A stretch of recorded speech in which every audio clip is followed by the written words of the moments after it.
Lagi ambil dong. Sing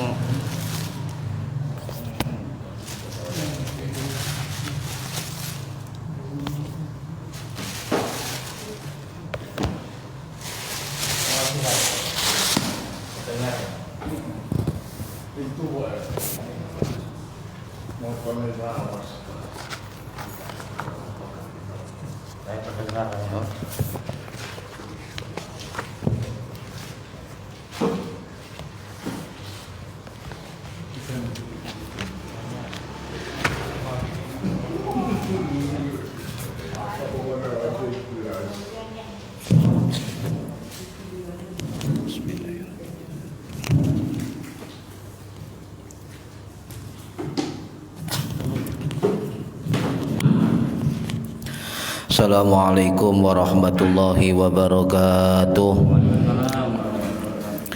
Bismillahirrahmanirrahim. Ila hadratin Nabiil Mustafa Muhammad sallallahu alaihi wasallam wa ala alihi wa sahbihi ajma'in. Lahumul Fatihah.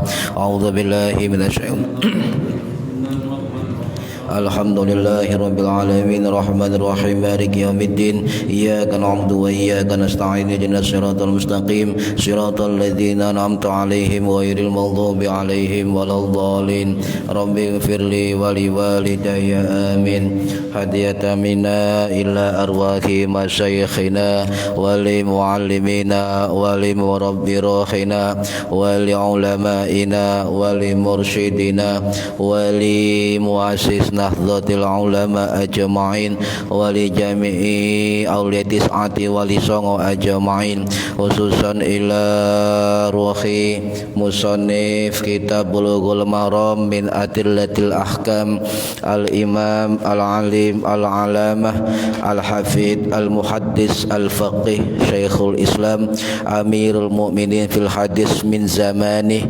al-bahrul fahamah al-mufakharatuz zamani wa umdatul muhaqqiqin wa sayyidul muhaqqiqin wal hufadul mubarrizin wal qudatul masyhurin wa bughyatul hufad Abul Fadl Syihabuddin Ahmad bin Ali bin Muhammad bin Ali bin Mahmud bin Ahmad ibnu Hajar al-Asqalani al-Kinani al-Misri al-Syafi'i al-Ash'ari rahimahullah wa usulihim wa furu'ihim wa aswajihim wa duriyatihim wa ahli silsilatihim wa muridihim wa muhibbihim wa jam'iyatihim radhiyallahu anhum syaulillahi lana wa lahumul Fatihah. A'udzu billahi minasyaitonir rajim. Bismillahirrahmanirrahim. Alhamdulillahi rabbil alamin arrahmanir rahim maliki yaumiddin iyyaka na'budu wa iyyaka nasta'in ihdinas siratal mustaqim siratal ladzina an'amta 'alaihim ghairil maghdubi 'alaihim waladdallin Rabbighfirli wa liwalidayya amin. Thumma ila abaina wa ummahatina wa jaddadina wa jaddadina wa ila ruhi man fataha hadhil qaryah wa man aqamaha wa li jami'il muslimina wal muslimat wal mu'minina wal mu'minat al ahya'i minhum wal anwat ghafarahumullah lahumul Fatihah. A'udzu billahi minasyaitonir rajim. Bismillahirrahmanirrahim. Alhamdulillahi rabbil alamin arrahmanir rahim maliki yaumiddin iyyaka na'budu wa iyyaka nasta'in ihdinas siratal mustaqim siratal ladzina an'amta 'alaihim ghairil maghdubi 'alaihim waladdallin rabbighfirli wa liwalidayya amin. Astaghfirullah rabbal baraya astaghfirullah minal khataya rabbi zidani ilman nafi'an wa wafiqani amalan salihan tambah suwe awat tambah tua tambah suwe umur tambah sudah tambah dunya lali sing kuwasa tambah dosa mlebu neraka Firullah Rabbal baraya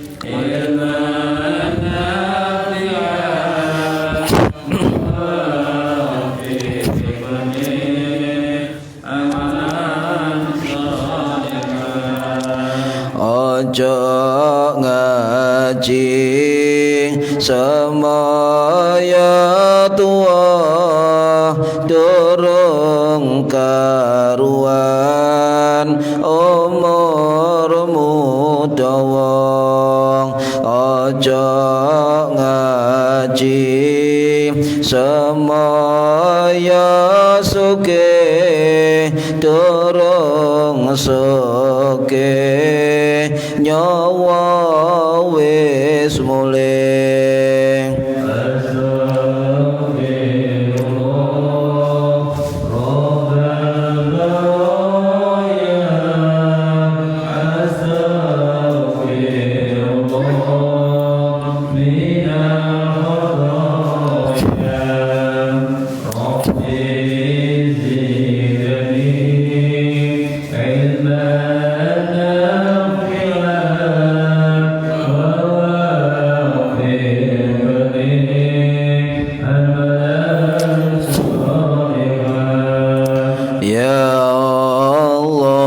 Gusti kula nyuwun pinaringan gesang istiqomah ya Allah Gusti kula nyuwun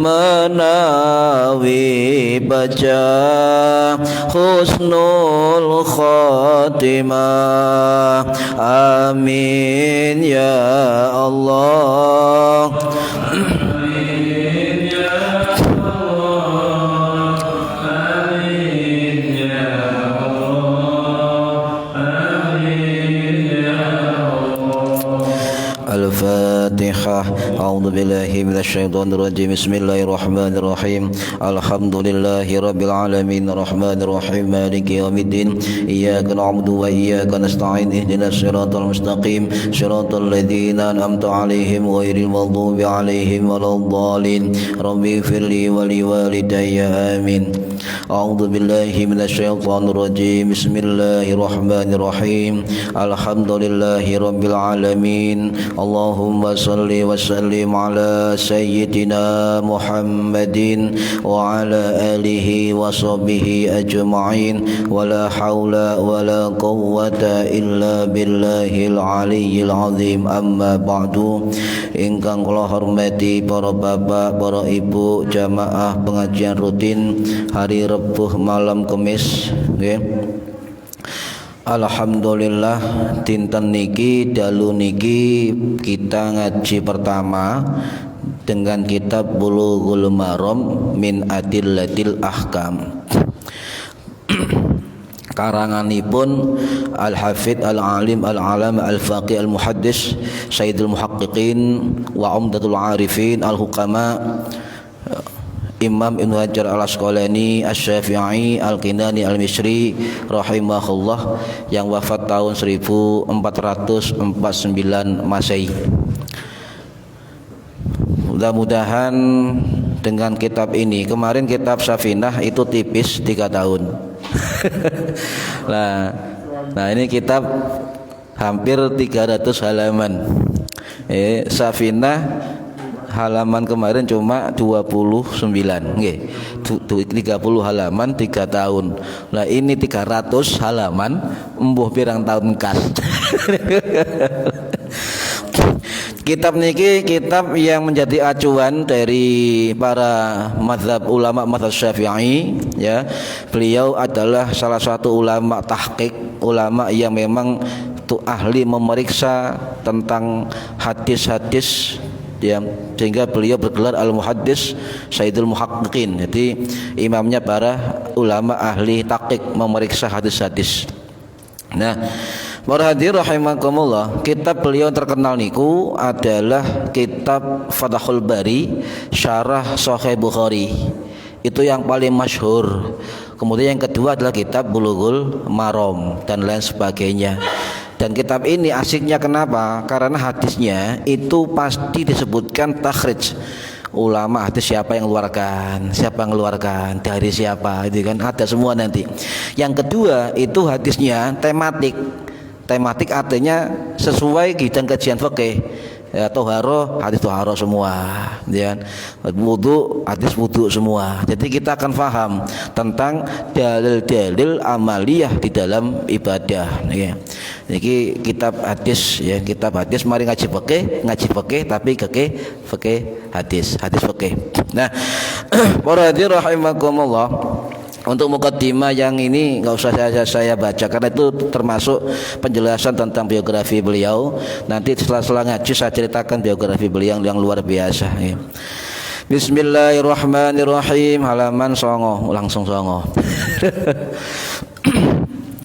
Bismillahirrahmanirrahim. A'udzu billahi minasyaitonir rajim. Wa ma atakumur rasulu fakhudhuhu wa ma nahakum anhu fantahu. Surat Al-Hasyr ayat 7. Ini kenapa beliau mencantumkan ayat ini dalam awal dari kitabnya? Sebab ayat ini Al-Hasyr ayat 7 itu luar biasa kalau dipelajari kandungan maknanya ya. Wa ma atakumur rasulu, dan apa saja yang diberikan kamu dari Rasul ya, fakhudhuhu maka terimalah, maka ambillah. Wa ma nahakum, dan apa yang dilarang dari Rasul kepadamu, fantahu maka tinggalkanlah. Ini adalah penggalan ayat dari Al-Hasyr ayat 7 okay. Hadisnya ayatnya rada panjang, cuma ini dipotong oleh beliau sebagai awal dari kitabnya. Nah, para hadirin rahimakumullah, kalau kita baca ayat ini kita pasti akan bingung.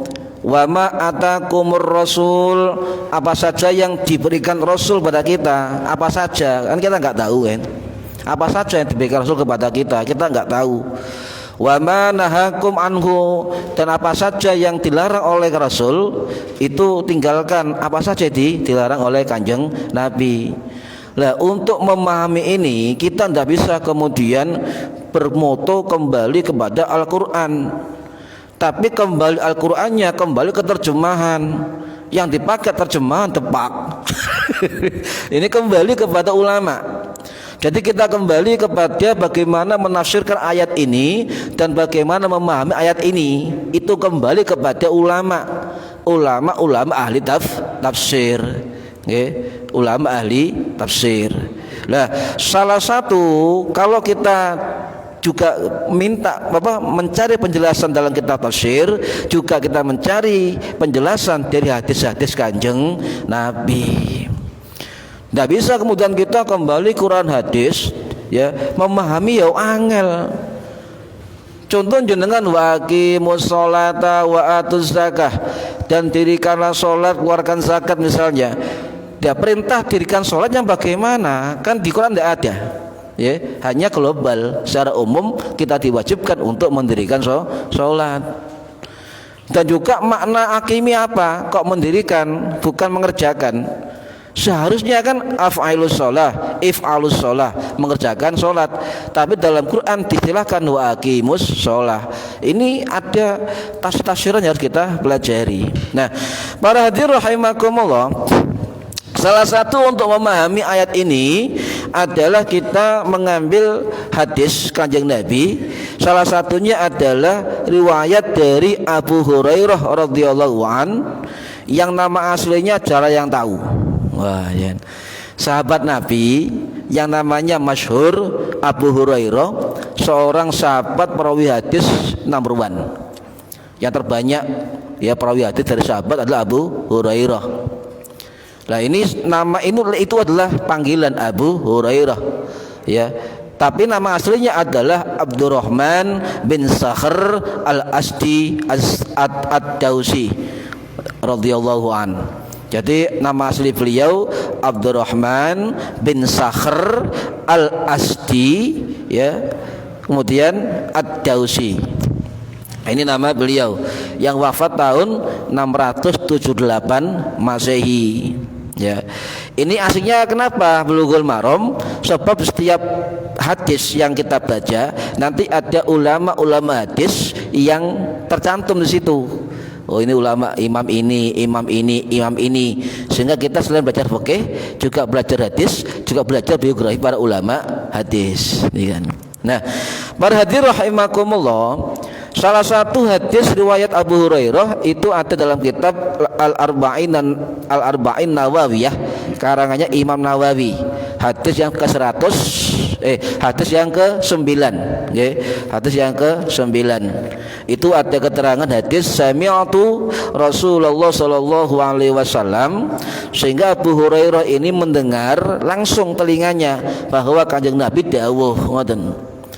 Kalau hadis sami'tu ini hadis mutawatir, hadis yang sumbernya jelas. Ya, sumbernya jelas. Sama dengan hadis yang diawal dengan sami'tu, sami'na, kami mendengar. Sami'tu, saya mendengar. Ra'aitu, saya melihat. Ra'aina, kami melihat. Begitu. Ya, itu hadis yang sangat bagus. Nah, dari Abu Hurairah sami'tu, saya mendengar. Kalau saya mendengar berarti beliau mendengar langsung dari Kanjeng Nabi Muhammad sallallahu alaihi wasallam. Yaqulu dawu sapa Kanjeng Nabi, "Mana haitukum anhu fajtanibuhu." Ya, yang dilarang ya itu harus ditinggalkan, jauhilah. Ya, apa yang kami larang, yang saya larang ya itu jauhi. Wa ma amartukum bihi, dan apa yang kami perintahkan ya itu harus fa'tu minhu, kerjakan darinya, mastata'tum, dengan semampu kalian. Nah, berarti ayat yang diambil oleh Imam Ibnu Hajar Al-Asqalani rahimahullah itu luar biasa, sebab itulah inti dari pelajaran fikih ya, pelajaran fikih. Jadi ada larangan, tinggalkan, ada perintah, kerjakan, fa'tu minhu. Tapi anehnya ketika diperintah ada kalimat mastata'tum, sesuai kemampuan kalian. Ini kan ya, sesuai kemampuan kalian. Nah, para hadirin rahimakumullah, coba dalam hadis ya, sampai lihat ya dalam hadis, coba ayat ya, dalam hadis dikatakan tadi yaqulu mana haitukum anhu. Jadi yang dikatakan adalah yang dilarang dulu. Ya, artinya yang dilarang fajtanibuhu, maka jauhilah, tinggalkanlah. Nah, ini ada maksud hadis itu. Kenapa? Yang kita dahulukan dalam agama adalah sesuatu yang dilarang. Itu yang pertama. Ya, kenapa? Sebab sesuatu yang dilarang itu semua orang bisa melakukan. Bisa melakukan. Jangan minum khamr, sampai menang tak wis oleh pahala, sebab tidak minum khamr. Ya, kenapa? Karena yang dilarang itu semua orang bisa melakukan. Jangan mencuri, ya. Semua orang bisa melakukan, juga mencuri, tapi ada juga yang bisa melakukan. Ini kandungan hadis tadi. Jadi mengapa Kanjeng Nabi memerintahkan untuk menjauhi larangan dahulu, kemudian melakukan perintah, tapi anehnya di terakhir kalimat beliau mengatakan mastata'tum, apa? Kerjakan dengan kemampuan kalian. Inilah fikih, nanti saya akan gambarkan. Ya, jadi ini kesimpulan dari ayat ini luar biasa kalau dipredeli. Contoh begini para hadirin, kenapa yang dilarang ditinggalkan terlebih dahulu? Sebab contoh begini, jangan masuk rumah itu, misalnya kan kalimat perintah, jangan masuk rumah itu. Maka semua orang bisa nggak melakukan, jangan masuk, nggak masuk, kayak gitu kan? Itu larangan. Jadi kesimpulannya, kalau ada larangan itu asumsinya adalah semua orang bisa meninggalkan, semua orang mampu tidak melakukan, semua orang mampu menjauhi, semua orang mampu meninggalkan, semua orang. Tetapi kalau kalimat perintah, ya, wa ma amartukum bihi fa'tu minhu, kalau kami perintahkan maka laksanakan, fa'tu minhu maka lakukanlah, ya, lakukan. Nah, ini kebalikan dari larangan. Kalau larangan asumsinya semua orang bisa melakukan, artinya bisa menjauhi. Tetapi kalau perintah tidak semua orang bisa melakukan. Ini kan, saya ulangi, larangan itu semua orang bisa melakukan, kalau perintah tidak semua orang bisa melakukan. Contoh, ya, sholat 5 waktu, perintah apa larangan? Perintah. Apakah semua orang muslim sholat 5 waktu? Harus. Tetapi kenyataannya tidak semua orang muslim itu tidak sholat 5 waktu. Betul? Nah, ini perintah. Ini perintah. Puasa perintah apa larangan? Perintah. Wajib dilakukan, tetapi tidak semua orang mampu atau mau melakukan atas perintah. Puasa wajib Ramadan. Apakah semua orang muslim di dunia poso kabeh? Tidak. Ada yang punya halangan, uzur, ada yang memang enggak puasa. Nah, ini saya maksud begitu. Mengapa hadis ini melarang dulu sebuah larangan jangan dilakukan? Sebab semua orang asumsinya itu mudah menjauhi dan tidak dilakukan. Semua orang bisa. Tetapi untuk perintah tidak semua orang melakukan. Makanya Kanjeng Nabi mengatakan mastata'tum, kerjakan dengan semampu kalian. Paham ya? Nah, ini mastata'tum penuh kandungan hukum nanti. Yang dimaksud kemampuan yang bagaimana? Apakah orang itu tidak mampu dalam bidang apa? Karena apa? Sebabnya apa? Kan begitu. Nah, inilah yang dimaksud tadi, bahwa ayat yang ditulis oleh Imam Ibnu Hajar Al-Asqalani rahimahullah itu tafsirannya luar biasa, ya. Nah, para hadirin rahimakumullah. Jadi kalau perintah ada yang bisa mampu, ada yang tidak mampu, ada yang kuat, tidak kuat, ada yang bisa, ada yang tidak bisa. Lah, ini Kanjeng Nabi sudah memprediksi umatnya ini dhaif, lemah. Larangan mudah, ya, dilarang untuk ini, semua orang bisa. Tapi kalau perintah semua orang tidak bisa melakukan, sebab tertentu. Perintah ini ada berapa, Bu, hukum? Ada wajib, ada sunnah. Cuma ini ada wajib, ada sunnah.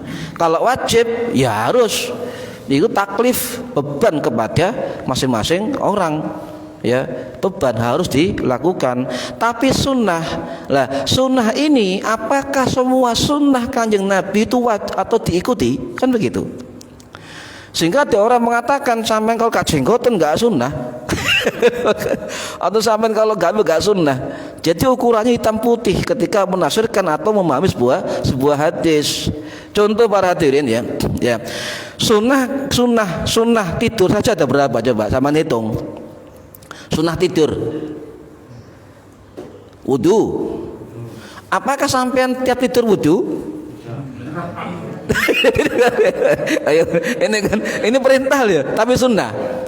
Yang kedua, sunnah contohnya sebelum tidur Kanjeng Nabi terbiasa membaca surat Al-Mulk, As-Sajdah, Ad-Dukhan.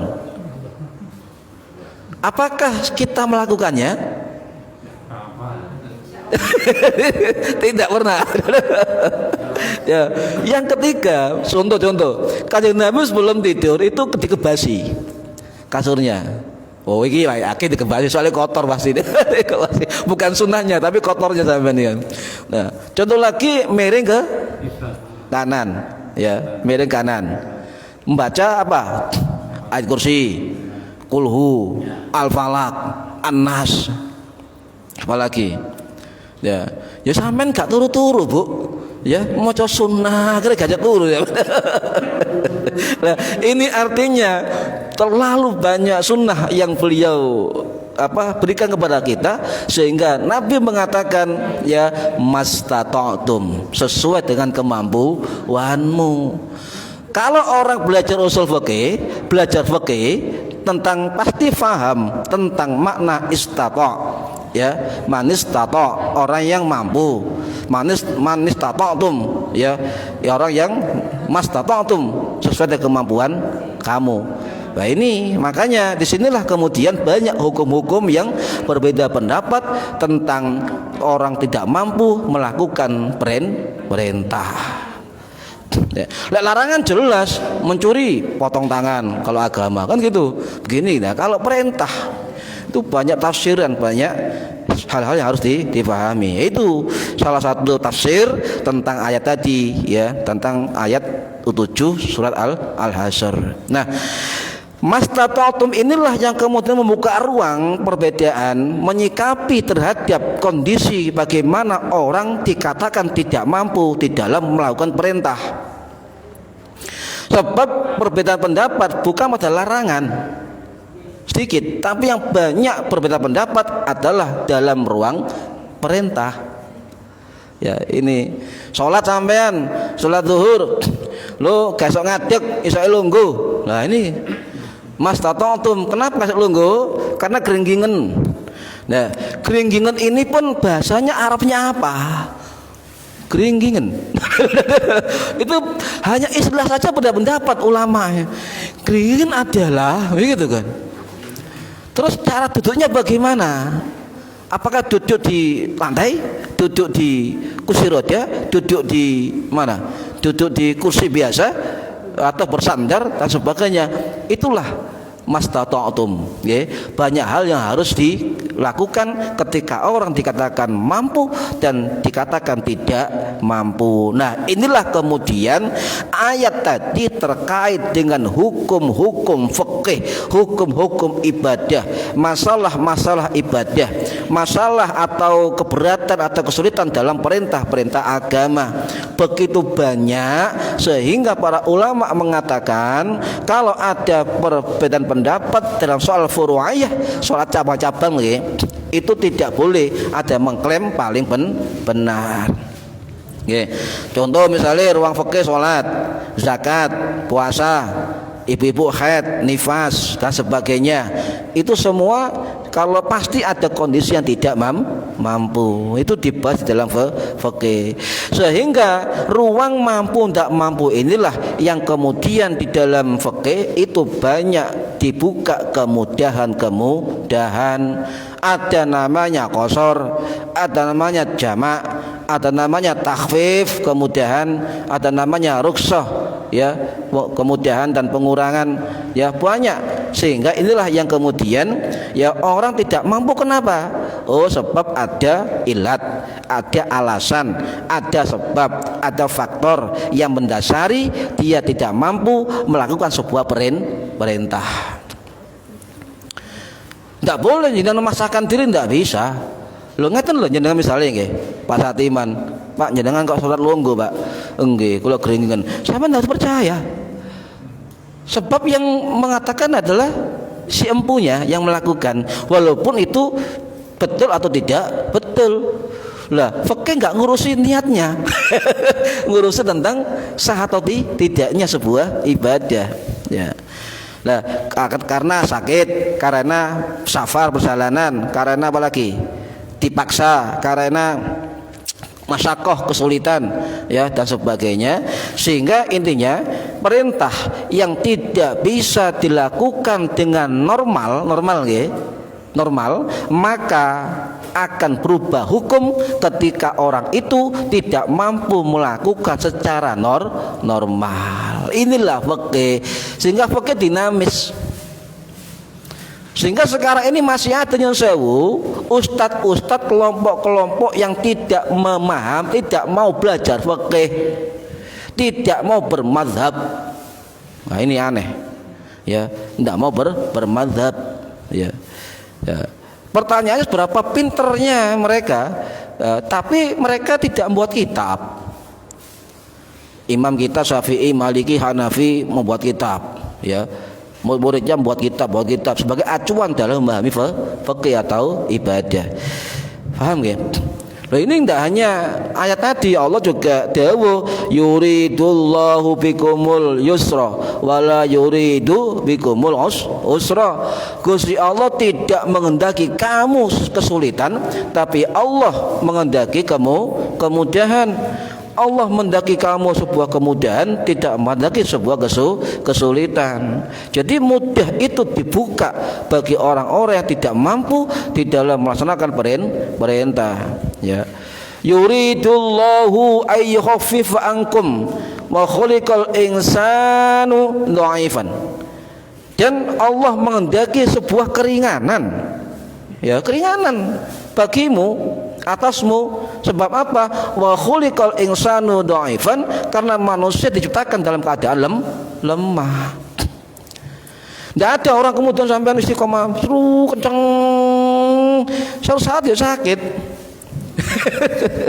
Loron ya. Nah itu sebuah dha'ifan, lemah ya, lemah. Makanya kita harus paham bahwasanya hukum fikih atau hukum agama ketika berlaku mastata'tum atau tidak mampu, maka akan terjadi perubahan hukum. Tadi contoh sunnah ya, Nabi, sunnah Kanjeng Nabi itu banyak sekali sunnah Kanjeng Nabi. Pertanyaannya ngeten, apakah semua yang dilakukan Kanjeng Nabi wajib kita ikuti? Bukannya ya tidak, sampai tidak mampu. Kita tidak mampu. Tidak mampu kita. Ya. Istri lebih dari 4. Ya. Kanjeng Nabi ini menikahi janda-janda usianya sudah 50 ke atas, 45 ke atas, ya. Nah, sekarang oknum ustadz sunnah Kanjeng Nabi tapi pilih sing ayu. Itu sunnah apa nafsu? Jadi harus kita pahami. Jangan kemudian memakai dalil hadis atau sunnah Kanjeng Nabi tetapi untuk memuaskan hasrat dirinya sendiri. Nah, para hadirin rahimakumullah, memang mengikuti Kanjeng Nabi adalah suatu prinsip di dalam fikih, dalam syariat. Ya, memang iya. Ya, wa may yuta'ir rasulah faqad ata Allah. Barang siapa yang menaati Rasul maka dia taat kepada Allah. Ini prinsip. Ya. Lah kembali mengikuti Rasul itu dalam agama dinamakan ittiba, mengikuti. Orang yang mengikuti namanya tabi'. Makanya ada generasi setelah sahabat namanya tabi'in. Orang-orang ikut sahabat, ulama tabi'ut tabi'in, ikut tabi'in, nah gitu.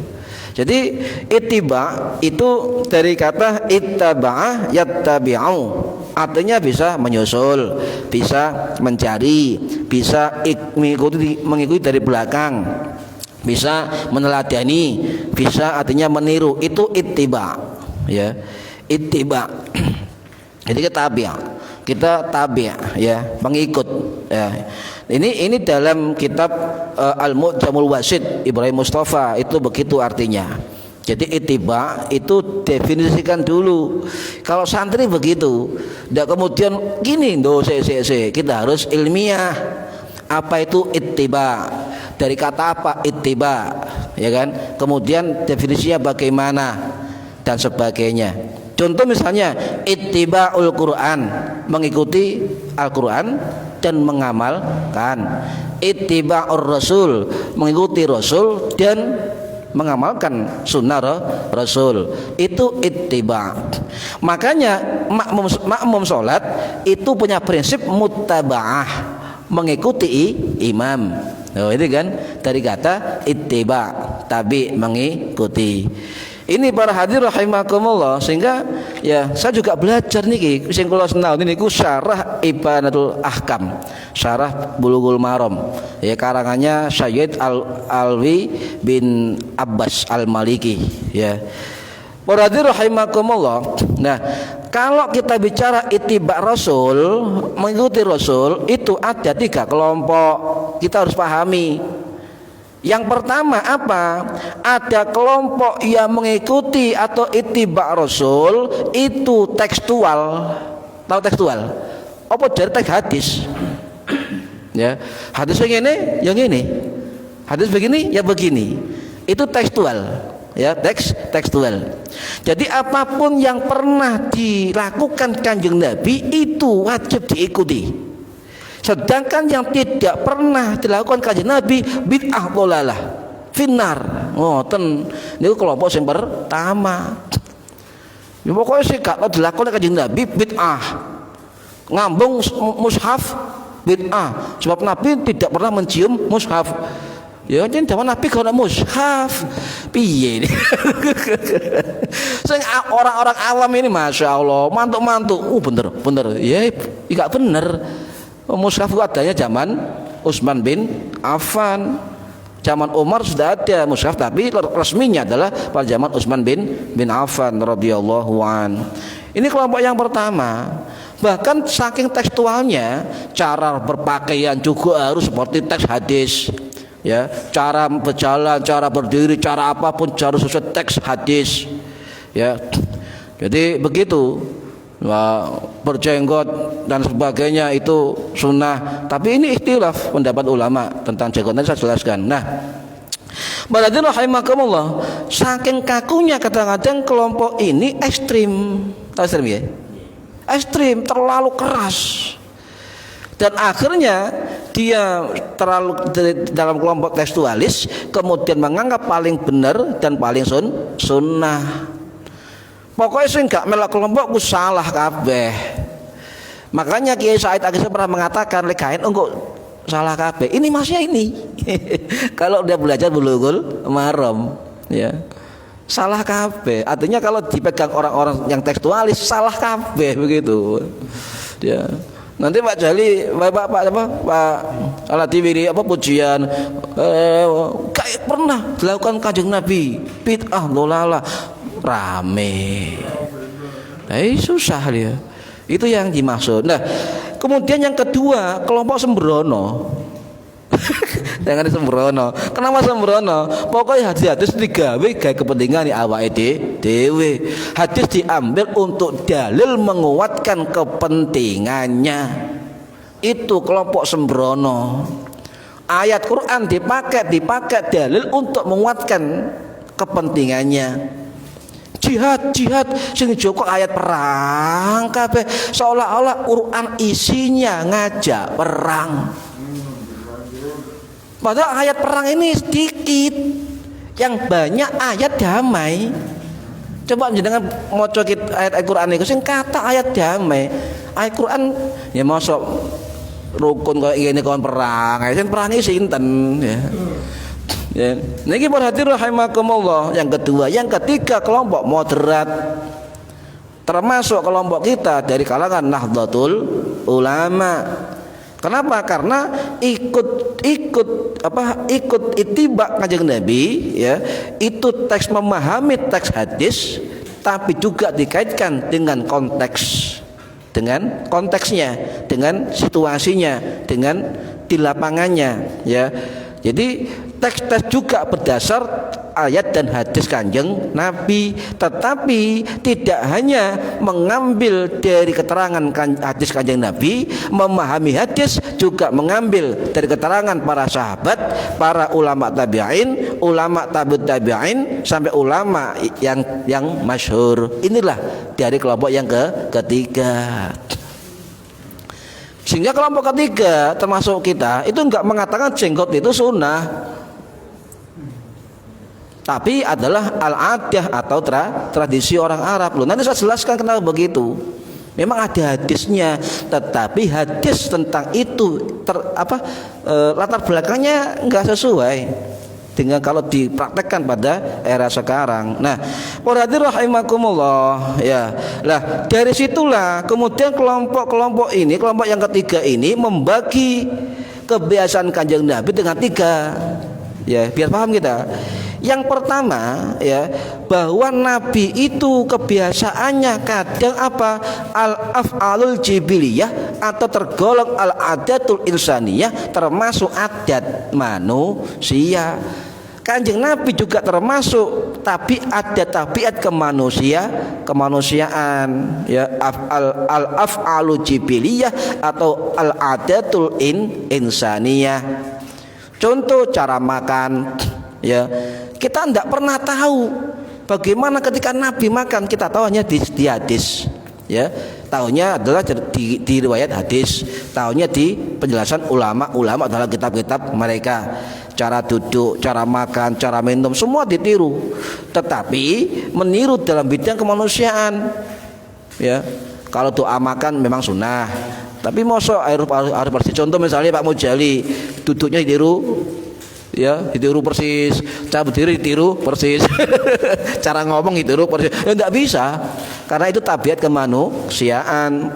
Nah, para ulama mengatakan inilah kalau terkait dengan al-adatul insaniyah atau al-af'alul jibiliyah atau tabiat kemanusiaan, maka itu hukumnya mubah,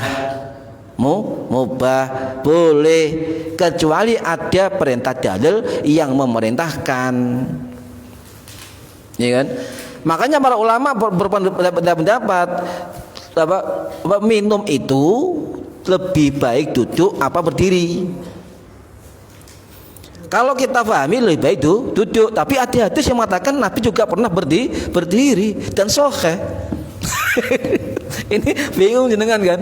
Bagaimana cara memadukan hadis yang berbeda? Tanyakan kepada ahli hadis, jangan menafsirkan sendiri. Termasuk unsur keduniaan, perdagangan, strategi perang, cara menanam, bertani, itu adalah Nabi mengatakan sendiri. Antum a'lamu, ya, bi umuridun yakum. Kamu yang paling ngerti tentang urusan duniamu. Begini kan? Ini kemudian kita kadang-kadang orang yang tekstualis kan harus meniru Nabi. Sebentar, yang apanya, kan? Yang kedua, ada juga perbuatan Nabi yang khusus untuk Nabi. Kita tidak bisa. Contoh, bojone Kanjeng Nabi pinten? Bojo Kanjeng Nabi pinten? 9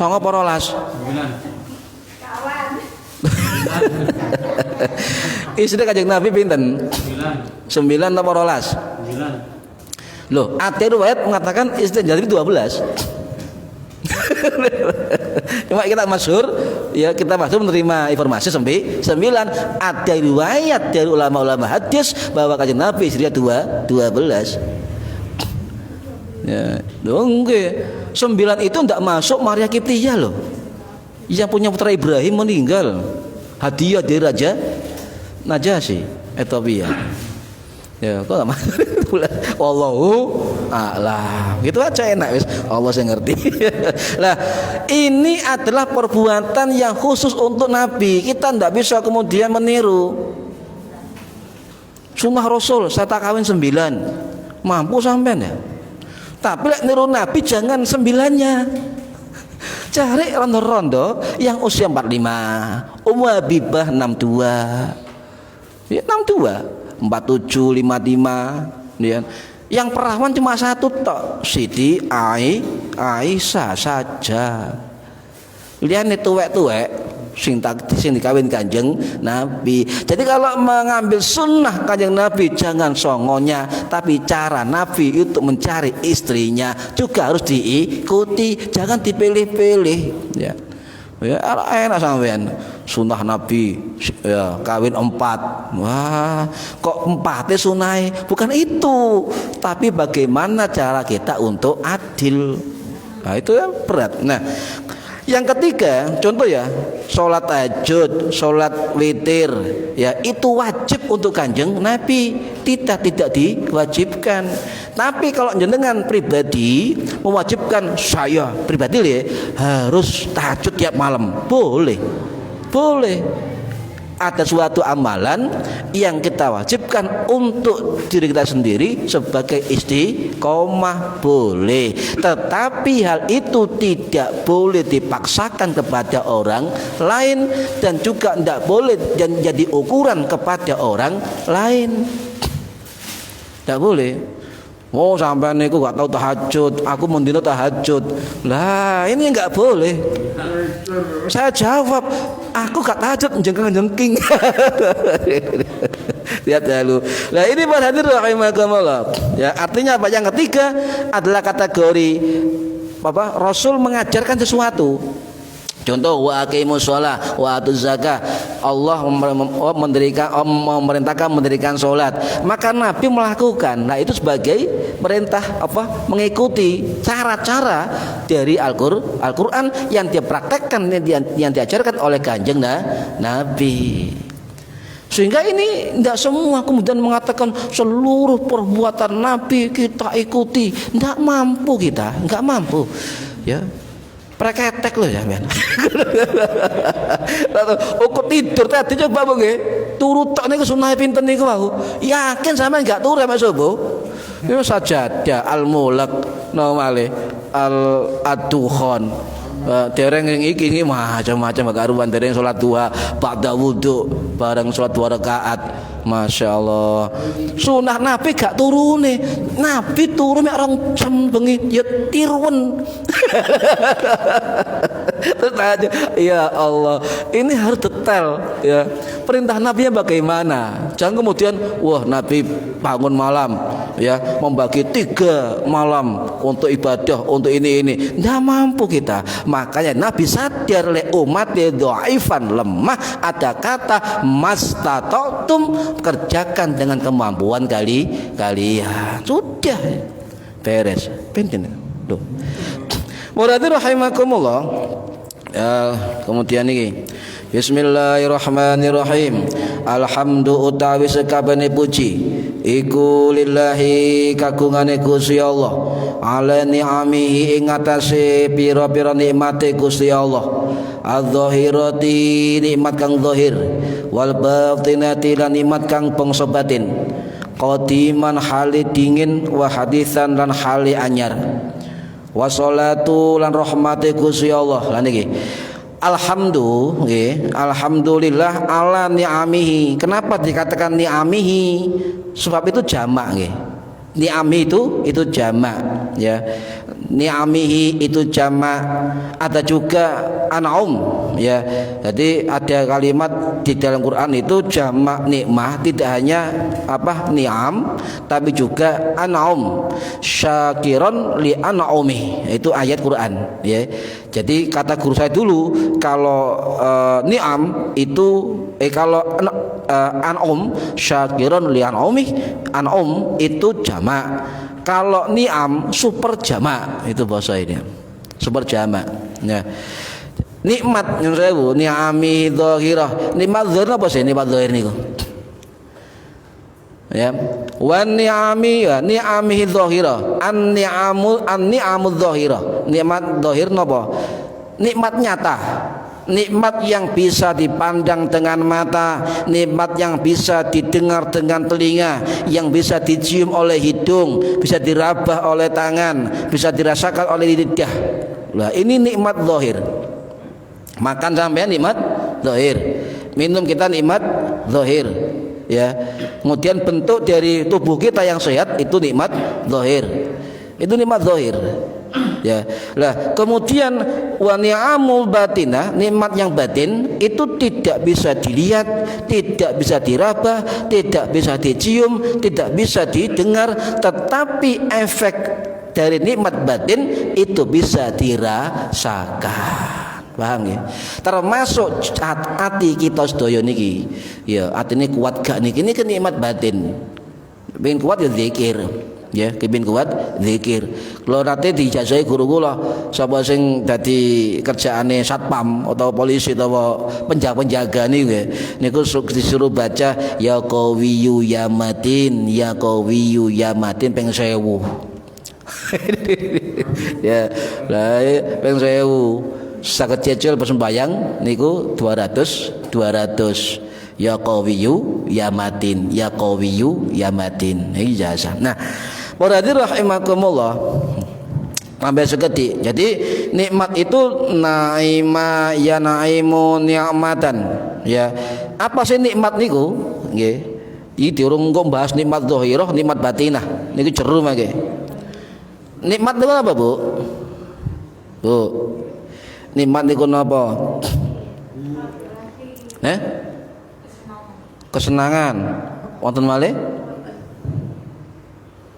Nikmat seneng. Duh, terus lek gak seneng gak nikmat. Nikmat kesenangan ya. Nah, gini, para hadirin rahimakumullah, nggih, nikmat niku napa? Nikmat niku kehidupan yang baik, segala pemberian Allah yang baik. Nah, kita harus bersyukur. Syukur dalam arti gini, ada 3. Di menurut Imam Ghazali dalam kitab Ihya Ulumuddin, orang dikatakan bersyukur melampaui 3 hal. Jadi kalau kita diberi nikmat, dikatakan sebagai orang yang syakirun, bersyukur, dia melampaui 3 hal. 1 adalah bersyukur dengan ilmu-ilmunya, artinya memahami kesadaran bahwa rezeki itu datang dari Allah. Ini pertama, ini pondasi. Sehingga nikmat-nikmat yang rutin kayak gaji sampeyan, ngombe bendino sampeyan, mangan sampeyan bendino, itu tidak dianggap nikmat sebab dianggap rutin. Padahal itu nikmat. Bu, oleh gaji bojo nrimo alhamdulillah napa innalillah? Alhamdulillah iku koma apa titik? Lek koma ngeten, alhamdulillah kurang ya. Alhamdulillah koma. Alhamdulillah koma kurang apa titik. Biasa sakmene kok sakmono. Lah niki ya. Yang kedua kata Imam Ghazali, syukur adalah dengan keadaan. Setiap apapun nikmat yang diberikan, baik nikmat mauhibi, nikmat sinar matahari yang enggak pakai kita berkorban, kita nikmat bernafas, itu nikmat mauhibi. Ya, ada nikmat kasibi, apa? Dengan kita rezeki kita, nikmat kita buat rumah, berarti campur tangan dengan ikhtiar manusia, nikmat kasibi. Nah, nikmat kubur, nikmat di akhirat tergantung kita menyikapi nikmat di dunia. Contohnya jadi ada nikmat berantai, kenikmatan kita dipakai untuk azyadatul khair, mazidul khair, penambahan kebaikan, manfaat. Contoh, kita punya rezeki, punya nikmat, kemudian kita berikan manfaat pada orang lain, dan manfaat itu bermanfaat pula terus menerus. Itu berantai. Sehingga menciptakan namanya kebaikan-kebaikan, dan ketika kebaikan itu terus menerus bermanfaat, maka ridha Allah akan turun sehingga bertambah nikmat kita. Dan nikmat kita tidak dalam bentuk harta dunia mal mboten. Kesehatan juga balasan dari syukur kita bertambah. Anak kita soleh-solehan nantinya juga bentuk dari syukur kita bertambah. Ya, rumah tangga kita enggak tahu tukaran, harmonis juga bentuk syukur kita bertambah. Ya. Itu bentuk-bentuk syukur, tidak hanya ukuran duniawi syukur itu. Nah, saya katakan syukur, menyikapi syukur di dunia, nikmat syukur di akhirat, syukur nikmat kubur, tergantung kita menyikapi nikmat yang kita gunakan di dunia. Niki wis ngantuk kabeh. Jadi seru ini dereng bahas tentang qadiman wa hadisan dan sebagainya. Nggih, mugi-mugi wonten tanglet niki sik pendahuluan nggih. Dereng hadis sik pendahuluan. Nggih, memang kula ngeten iki maca nggih, pelan-pelan kula terang masuk situ. Nggih. Mugi-mugi manfaat fid dini wa dunya wal akhirah. Al-Fatihah. Bismillahirrahmanirrahim. Ar-Rahmanir-Rahim. Maliki yaumiddin. Iyyaka na'budu wa iyyaka nasta'in. Ihdinas siratal mustaqim. Shiratal ladzina an'amta 'alaihim ghairil maghdubi 'alaihim waladdallin. Rabbi firli wa li walidayya amin. A'udzu billahi minasyaitonir rajim. Bismillahirrahmanirrahim. Allahumma shalli wa sallim wa barik ala sayyidina Muhammad. Alhamdulillahi rabbil alamin. Allahumma 'allimna 'ilmal Qur'an wa 'allimna 'ilma la ilaha illallah wa 'allimna min ladunka 'ilman nasiru bihi kamil mahyatil mamat. Allahumma shalli ala sayyidina Muhammadin salatan taj'aluna biha min ulama'ikal mukram wa 'azamin wa ta'utu barakatuha alaina wa ala auladina wa ala dzurriyyatina wa ala ahli baitina wa ala jamil muslimin wa ala salim ajma'in walhamdulillahi rabbil alamin. Wallahu a'lam bishawab. Assalamualaikum warahmatullahi wabarakatuh.